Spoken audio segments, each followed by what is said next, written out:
नमस्कार दोस्तों, आप सभी का आपके अपने चैनल वेल्थ क्रिएटर में स्वागत है। दोस्तों, ऐसे बहुत से लोग हैं जिन्हें वेल्थ मैनेजमेंट क्या है ये पता नहीं होता, इसीलिए वो अपना पैसा सही जगह पर सही तरीके से इन्वेस्ट नहीं कर पाते और इसी वजह से फ्यूचर में आने वाले प्रॉब्लम्स को फेस नहीं कर पाते। और जिन लोगों को इन्वेस्टमेंट का आधा अधूरा नॉलेज है वो अपनी ही गलती से खुद का पैसा डुबा देते हैं, इसीलिए उनके अंदर मार्केट के लिए एक डर बन जाता है और वो फ्यूचर में इन्वेस्टमेंट करना ही छोड़ देते हैं। Mutual funds are subject to market risk, please read all the documents carefully before investing. ये लाइन पढ़ते ही आधे लोग तो म्यूचुअल फंड में इन्वेस्टमेंट करने का विचार ही छोड़ देते हैं। तो बस इन्हीं सब प्रॉब्लम्स का सोल्यूशन है ये वेल्थ क्रिएटर, जहाँ आपको इतना तो ज़रूर पता चल जाएगा कि वेल्थ मैनेजमेंट होता क्या है और फिर आप में इतना कॉन्फिडेंस आ जाएगा कि आप खुद अपना पैसा सही जगह पे सही तरीके से इन्वेस्ट कर सकेंगे। तो चलिए शुरू करते हैं आज का और वेल्थ क्रिएटर चैनल का पहला वीडियो। तो आज की इस वीडियो में हम देखेंगे कि इन्फ्लेशन रेट क्या होता है और इसका इफेक्ट क्या होता है। फिर हम देखेंगे कि सेविंग्स क्या होता है, सेविंग्स के क्या क्या तरीके हैं और सेविंग्स में हमें कितना रिटर्न मिलता है। फिर हम देखेंगे कि इन्वेस्टमेंट क्या होता है, हम कहाँ कहाँ पे इन्वेस्टमेंट कर सकते हैं और इसके फ़ायदे क्या है। और आखिर में हम देखेंगे कि सेविंग्स में और इन्वेस्टमेंट में क्या डिफरेंस है। तो बिना देर किए देखते हैं what is inflation rate. Inflation rate क्या होता है? सो the basic definition of inflation rate is the rate at which prices increases over time resulting in a fall in the purchasing value of money. देखिए, inflation rate ये एक basic term है जो लगभग सभी को पता है और आसान शब्दों में अगर कहा जाए तो इन्फ्लेशन, अगर आज कोई चीज़ 100 रुपये में मिल रही है तो फ्यूचर में वही चीज़ हो सकता है कि हमें 100 रुपये में ना मिले, उसका दाम जो है वो बढ़ जाएगा और जिस रेट से ये प्राइस बढ़ रही है उसे हम कह सकते हैं कि इन्फ्लेशन रेट। तो चलिए इन्फ्लेशन रेट का इफेक्ट क्या होता है ये हम एक एग्जांपल लेके देखते हैं। सपोज एक डेली यूज प्रोडक्ट है जो आज हमें 1000 रुपये का मिलता है और अगर इन्फ्लेशन रेट अगर 5% चालू है तो वही चीज़ 5 साल बाद में 50 रुपये से बढ़ के, मतलब 5% से बढ़ के हमें 1050 की मिलेगी और दूसरे साल में 5% से बढ़ के वही 1000 की चीज़ हमें 1102 रुपये की मिलेगी। अगर 3 साल के लिए कैलकुलेट किया जाए तो वही 1000 की चीज़ हमें 1160 रुपये की मिलेगी। और इसी तरह अगर हम 5 साल के लिए अगर कैलकुलेट करें इन्फ्लेशन रेट 5% कांस्टेंट रख के तो 1000 की चीज़ हमें 5 साल बाद 1280 रुपये देने पड़ेंगे तो जाके वो हमें मिलेगी। अगर थोड़ा लॉन्ग टर्म के लिए अगर कैलकुलेट करें तो 1000 की चीज़ 5% से बढ़ के 10 साल बाद हमें 1630 रुपये की मिलेगी। तो दोस्तों, ये जो साल दर साल प्राइस जो बढ़ रही है उसी और जो रेट से बढ़ रही है उसी हम कहते हैं इन्फ्लेशन रेट। और एक बात दोस्तों, ये जो इन्फ्लेशन रेट है ये हर साल चेंज होता है। इंडिया का करंट इन्फ्लेशन रेट 4.28% है जो मार्च 2018 का रिकॉर्ड है। तो चलिए बढ़ते हैं अगले टॉपिक पे और अगला टॉपिक है व्हाट इज सेविंग्स।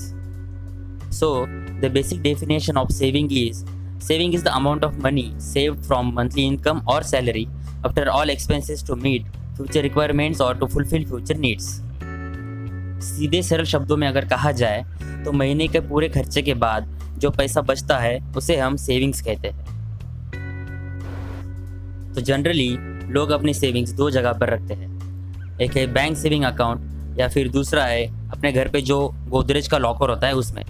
अगर हम ये पैसा बैंक में सेविंग अकाउंट में रखें तो उस पर हमें एनुअली 3.5% से लेके 4% तक का इंटरेस्ट मिलता है, जिससे हमारा पैसा तो बढ़ता है पर बहुत कम अमाउंट में। और अगर वही पैसा हम पर्सनल लॉकर में रखें तो 1 साल बाद वही पैसा उतना ही रहेगा और अगर 10 साल के लिए रखें तो भी वही पैसा उतना ही रहेगा पर उसकी वैल्यू ज़रूर कम हो जाएगी। तो इन सब प्रॉब्लम्स पे जो सोल्यूशन है वो है इन्वेस्टमेंट। तो देखते हैं इन्वेस्टमेंट क्या होता है। What is investment? Investment is a strategy to invest the amount of savings in different assets in order to get returns on it in the future। मतलब जो आपकी सेविंग्स है वो आप अलग अलग एसेट्स में इन्वेस्ट करोगे या एसेट्स खरीदोगे। तो देखते हैं इन्वेस्टमेंट के लिए कौन कौन से ऑप्शंस अवेलेबल हैं। सबसे पहले जो कैटेगरी है वो है फिजिकल एसेट्स, जिसमें आप आपका पैसा रियल इस्टेट में लगा सकते हो, गोल्ड में लगा सकते हो या गोल्ड ज्वेलरीज में लगा सकते हो या कमोडिटीज़ में भी लगा सकते हो। दूसरी जो कैटेगरी है वो है फाइनेंशियल एसेट्स। फाइनेंशियल एसेट्स में कुछ बेसिक ऑप्शंस है, जैसे कि fix deposit with banks, post office schemes, insurance, provident और पेंशन फंड्स। इनमें आप आपका पैसा इन्वेस्ट कर सकते हो। और फाइनेंशियल एसेट्स में जो दूसरे ऑप्शंस है जो कि हाई रिस्क और हाई रिटर्न्स के साथ आते हैं वो है shares, bonds and mutual funds. In assets से आपको फिक्स डिपॉजिट और सेविंग से ज़्यादा रिटर्न्स मिलता है और लिक्विडिटी भी अवेलेबल होती है। इन सभी एसेट्स के बारे में डिटेल्ड वीडियो ज़रूर आएगा, जिसमें इन सभी एसेट्स की पूरी इन्फॉर्मेशन दी जाएगी। इन्वेस्टमेंट क्या होता है ये जानने के बाद जो अगला स्टेप है वो है इन्वेस्टमेंट स्ट्रैटेजी डिसाइड करना। तो चलिए इसे समझने के लिए इन्वेस्टमेंट को दो स्ट्रैटेजीज में डिवाइड करते हैं। एक है शॉर्ट टर्म इन्वेस्टमेंट, दूसरा है लॉन्ग टर्म इन्वेस्टमेंट। अगर आप 1 या 2 साल के लिए इन्वेस्टमेंट करना चाहते हो तो आप short term investment strategy choose करोगे, और अगर आप 3 साल से या 5 साल से ज़्यादा अगर इन्वेस्टमेंट करना चाहते हो तो आप लॉन्ग टर्म इन्वेस्टमेंट चूज़ करोगे। तो चलिए देखते हैं शॉर्ट टर्म सेविंग्स के लिए या शॉर्ट टर्म इन्वेस्टमेंट के लिए आपके पास कौन से ऑप्शंस अवेलेबल हैं। तो सबसे पहले जो ऑप्शंस आता है वो है बैंक सेविंग अकाउंट, जो बहुत ही कॉमन है। दूसरा जो है वो है मनी मार्केट फंड्स। तीसरा जो है वो है बैंक फिक्स डिपॉजिट्स, और जो लास्ट में आता है वो है पोस्ट ऑफिस सेविंग स्कीम्स। अब देखते हैं कि लॉन्ग टर्म इन्वेस्टमेंट के लिए कौन से ऑप्शंस अवेलेबल है। तो सबसे पहले जो आता है वो है बॉन्ड एंड डिवेंचर्स। सेकंड जो आता है वो है म्यूचुअल फंड्स। थर्ड जो है वो इक्विटी शेयर्स है, और लास्ट में जो आएगा वो इंश्योरेंस पॉलिसीज़। दोस्तों, फिक्स डिपॉजिट जो है वो शॉर्ट टर्म और लॉन्ग टर्म इन दोनों में कंसिडर कर सकते हैं। फिक्स डिपॉजिट का जो मिनिमम टेन्योर है वो 15 डेज़ का है और मैक्सिमम जो है वो 20 साल तक के है। तो बढ़ते हैं आज के सेशन के लास्ट टॉपिक पर, जो है differences between savings and investment. So first point is saving is the amount of money raised from salary after all expenses, where in investment saving amount is used to purchase different assets to get returns in the future.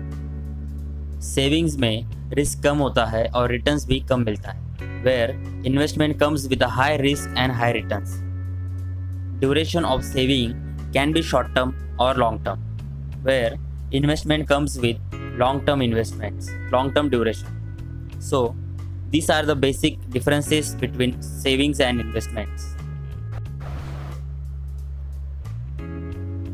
Thanks for your precious time guys. तो बस यही था आज का session. अगर आपको ये video या इसमें दी गई इन्फॉर्मेशन अच्छी लगी तो वीडियो को लाइक ज़रूर कीजिएगा।